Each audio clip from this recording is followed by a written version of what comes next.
இறைவாக்கினர் எசையா புத்தகத்திலிருந்து வாசகம். அதிகாரம் 66, இறை திருவசனங்கள் 12. ஆறு போல் நிறைவாழ்வு பாய்ந்தோடச் செய்வேன், பெருக்கெடுத்த நீரோடை போல் வேற்றினத்தாரின் செல்வம் விரைந்து வர செய்வேன். நீங்கள் பால் பருகுவீர்கள், மார்பில் அணைத்து சுமக்கப்படுவீர்கள், மடியில் வைத்து தாளாட்டப்படுவீர்கள். ஆண்டவரின் அருள்வாக்கு. இறைவனுக்கு நன்றி.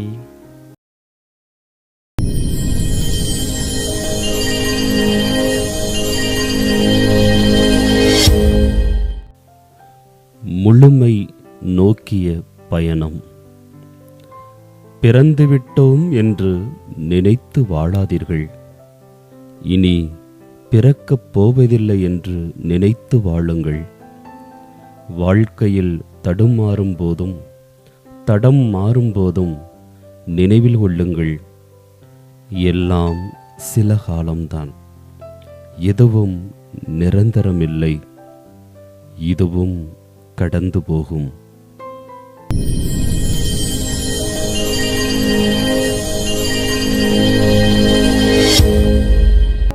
கடந்து வந்த பாதையை நான் திரும்பி பார்க்கிறேன். 32ஆம் நாள். எல்லாம் தெரிந்தவர் என்றோ எதுவும் தெரியாதவர் என்றோ இப்பூமியில் யாரும் இல்லை. குறையில்லை என்றால் நிறைவு வரும் என்ற எதிர்பார்ப்புக்கு ஏது இடம்? எல்லாம் நிறைவாக இருந்தால் எங்கிருந்து உற்சாகம் வரும்? எதற்கு உழைக்க வேண்டும்? அடைய வேண்டிய இலக்கு இருப்பதனால்தான் அடுத்த அடி எடுத்து வைக்க அடிமனது தூண்டுகிறது. பார்வை இழந்தவர், செவித்திறனற்றவர், பேச்சில்லாதவர், கை கால் ஊனமுற்றவர் ஆக இவர்கள் எல்லாம் முழுமையற்றவர்களா என்றால் இப்பூமியில் யார்தான் குறையற்றவர்? எல்லாரும் குறையுள்ளவர்கள்தான். கண்ணிருந்தும் கருணை காட்டாமல், காதிருந்தும் உண்மையை கேளாமல், வாயிருந்தும் பிறரை வாழ்த்தாமல், கையிருந்தும் உதவாமல், காலிருந்தும் பிறர் துயர் நீக்க விரையாமல் வாழ்பவர்கள் எல்லாம் ஒரு விதத்தில் குறையுள்ளவர்கள்தான். ஒவ்வொரு விடியலும் முழுமைக்கான தொடக்கத்தை முழுங்கி கொண்டே வருகின்றது. எனவே விடிந்ததும் தொடங்குவோம். முழுமையை நோக்கி நம் பயணம். குறையை எண்ணி குமிழினால் குற்றம்தான் மிஞ்சும், நிறைவை நோக்கி நீந்தினால் நிம்மதி வாழ்வில் மிஞ்சும்.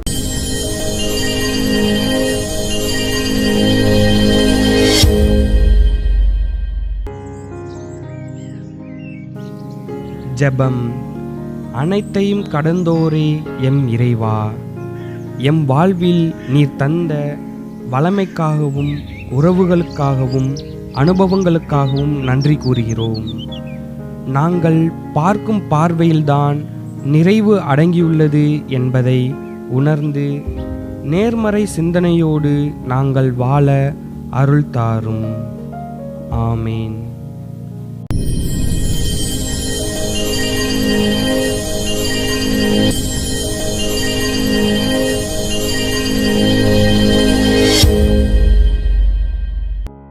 கடந்து வந்த பாதையை நான் திரும்பி பார்க்கிறேன் என்னும் இந்த வக்கால் சிந்தனையின் இன்றைய நாளின் உங்களுக்கான கேள்வி: நிறைவு நோக்கி நீந்தினால் வாழ்வில் மிஞ்சுவது எது?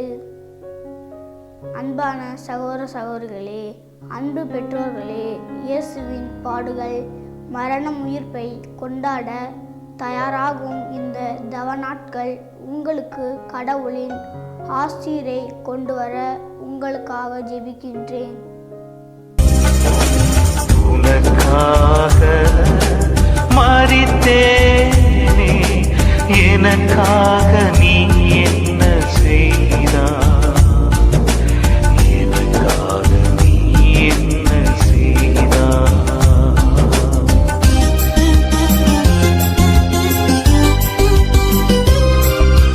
முகத்தை துடைத்தாள் என் முகத்தந்தே, மகம் சரி பாதி ஏற்க மறுத்தார். முகத்தை துடைத்தாள் என் முகத்தந்தே, மகம் சரி பாதி ஏற்க மறுத்தார்.